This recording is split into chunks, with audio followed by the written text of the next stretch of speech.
Hey, salut les amis, comment allez-vous? Moi ça va super bien. Aujourd'hui on se retrouve pour une nouvelle vidéo et aujourd'hui on va parler gecko de Madagascar. Allez, à tout de suite après le générique.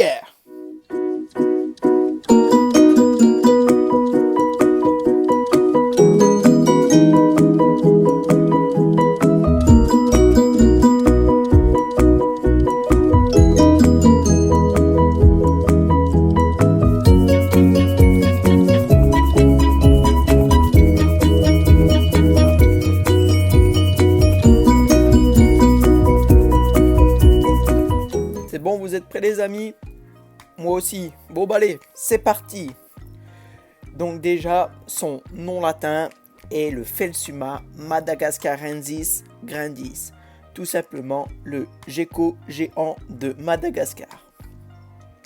Donc, on le retrouve essentiellement en Nouvelle-Calédonie, dans les forêts humides, mais aussi sur l'île de la Réunion. Donc, il faut savoir aussi qu'il vit entre 28 et 30 degrés la jour. Voilà, à peu près. Hein.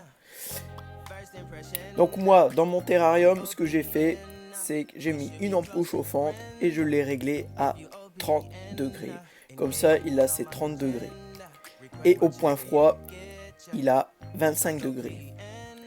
Et pour la nuit, à peu près entre 16 et 22 degrés la nuit. Bon bah moi la nuit je le laisse en température ambiante, donc il y a 22-23 degrés donc c'est bon. En ce qui concerne l'hygrométrie, il faut entre 70 et 80% d'humidité constante dans le terrarium.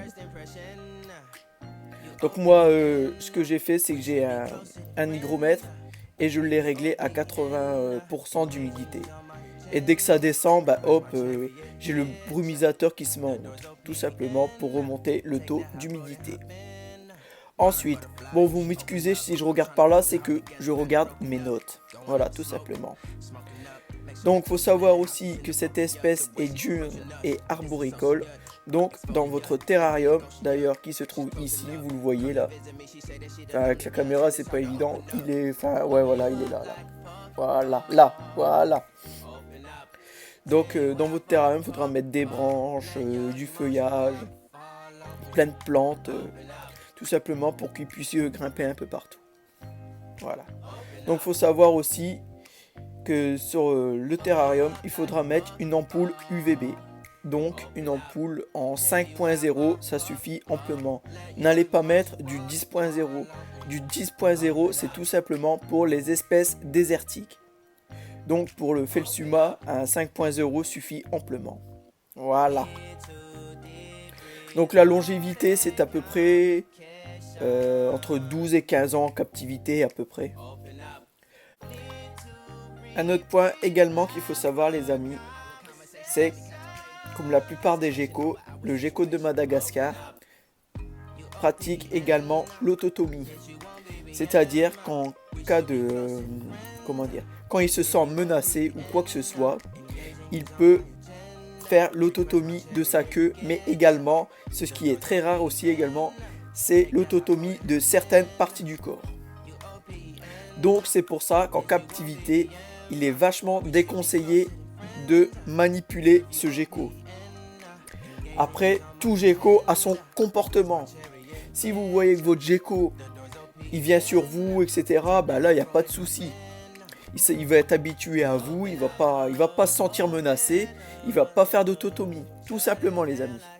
Ensuite, nous allons parler maintenant de l'alimentation. Donc l'alimentation en captivité, vous pourrez le nourrir de purée de fruits, genre par exemple purée de banane bien mûre, donc de la banane. Vous pouvez donner de la pomme, framboise, de la fraise, de la papaye, qu'est-ce qu'il y a d'autre, de la mangue, et plus à peu près tout. Et aussi, moi ce que j'utilise, c'est tout simplement de donner du Repashy. Voilà. Donc c'est une poudre. Voilà, attendez, je vais vous le montrer.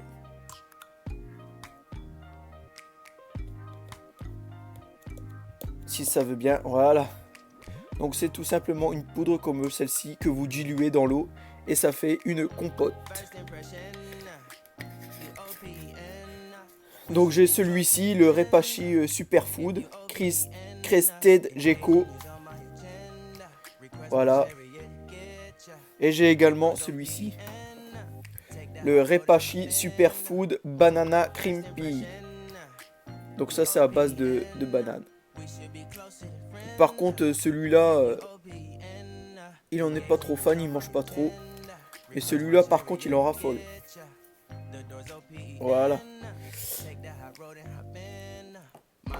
Donc ça c'est pour les fruits et insectes. Ah oui, il faut savoir que dedans il y a tout, il y a du calcium, des fruits, il y a aussi des insectes.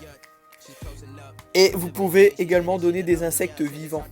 Donc par exemple, vous pouvez donner des vers de farine, les vers de farine, teigne de ruche. Mais ça, faut faire vraiment attention parce que c'est vachement gras. Donc faut en donner quoi, même pas, faut pas trop en donner, ouais, une fois par semaine et encore. Et encore une fois par semaine, c'est même de trop. Donc on va dire tous les 15 jours, 3 semaines, vous donnez quelques verres de farine et puis voilà. Donc verre de farine, teigne de ruche. Après, vous pouvez donner des grillons. Pareil, les grillons, faut saupoudrer de calcium. Donc du calcium, calcium quoi. Voilà. Après, qu'est-ce que vous pouvez donner également? C'est un petit complément comme ça. Vous pouvez donner du miel. Donc voilà, je pense que j'ai à peu près fait le tour pour l'alimentation. Alors ça, on en a parlé. Je regarde mon petit listing. Oui, bon bah voilà, je crois que c'est tout. Donc franchement, c'est une espèce que j'aime bien. Franchement, c'est comme ça les amis, vous pouvez foncer. C'est vachement cool comme espèce. Ça change des geckos léopards par exemple qui sont nocturnes. Là au moins vous rentrez du boulot, hop, vous voyez le gecko dans le terrarium, etc. etc.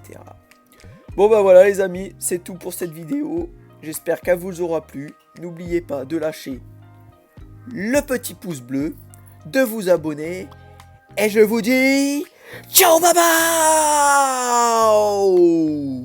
À la prochaine les amis.